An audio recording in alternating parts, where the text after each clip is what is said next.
So it's 2017 and another year to go off-roading. This time we followed behind somebody in a Jeep Compass for a while. We also took out a Compass and we took out a Rebel. There you see the Compass is going through some rather nasty contortions. Now a Wrangler will keep all four wheels on the ground at all times for maximum traction. As you can see, the Compass raises two wheels at a time. The Renegade occasionally would raise three wheels at a time. But this is quite an effort for any car, and there are vehicles that claim to be off-road where if you try to do this exercise you will end up with a bent frame and you'll be stuck after the first test. It's lifting up alternate tires, so the front right and the rear left get lifted up while the other two tires get put down, and it is quite a ride inside. As you can see, here I am trying to hold the camera steady, not having much luck of it, but you can see the next obstacle over is the breakover test, and that's where you go over this very, very steep little hill, and you see if the bottom rubs on the top of the hill, and it doesn't in any of these vehicles. More fun and more challenging than it looks here on film. So we're doing the photography from a Jeep Renegade, and we're following a Jeep Compass. The Renegade is the bottom of the line for the Jeeps. The Compass is the next step up, a brand new compact that was just launched. Here we see that the driver is going to go through a very deep puddle.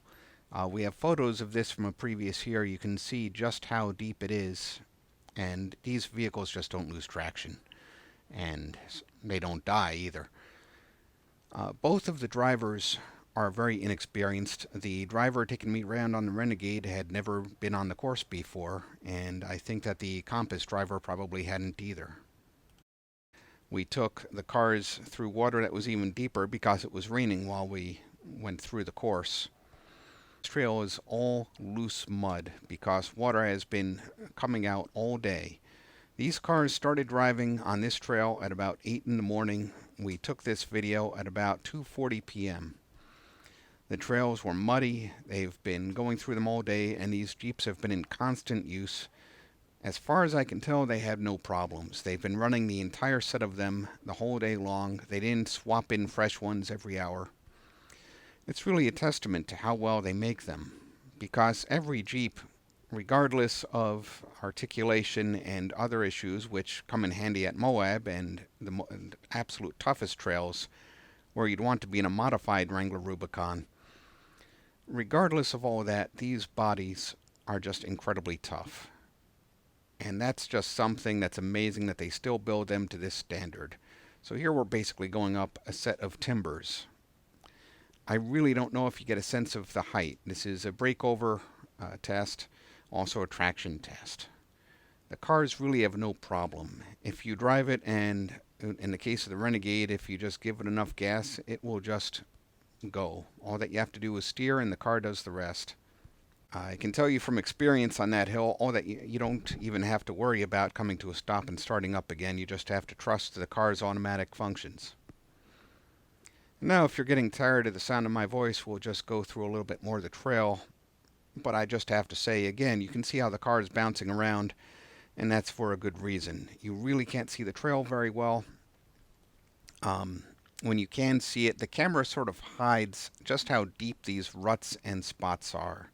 They are very deep. It is not an easy trail. It's not one of those places where you would say, well, I can take my all-wheel drive Subaru on there, because you would either be stuck or you'd be getting a tow and a new car. And these vehicles, even the Renegade, even the Compass, they can just do this all day long without any problems. They come back, they're covered in mud, they've got grass sticking out of the underside.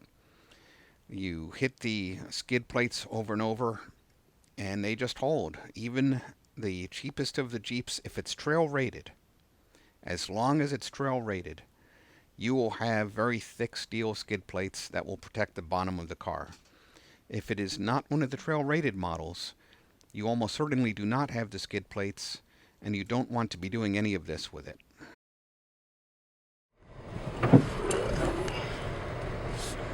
As close as you want me.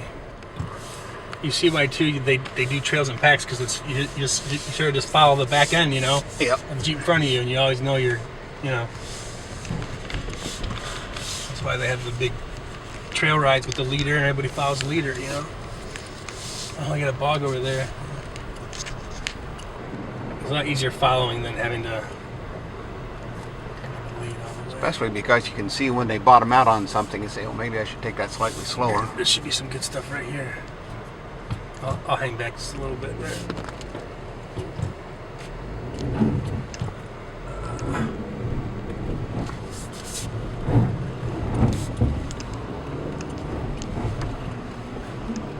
Fun.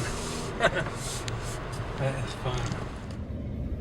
Now here we actually switched over to a Ram Rebel, which is a much larger vehicle. It means that it's a little harder to take the narrow trails and the turns become a lot tougher, but you have more than enough power. You just don't even notice some of the mud and other bad conditions. You go right through that little puddle. It's just a very easy car to drive off-road,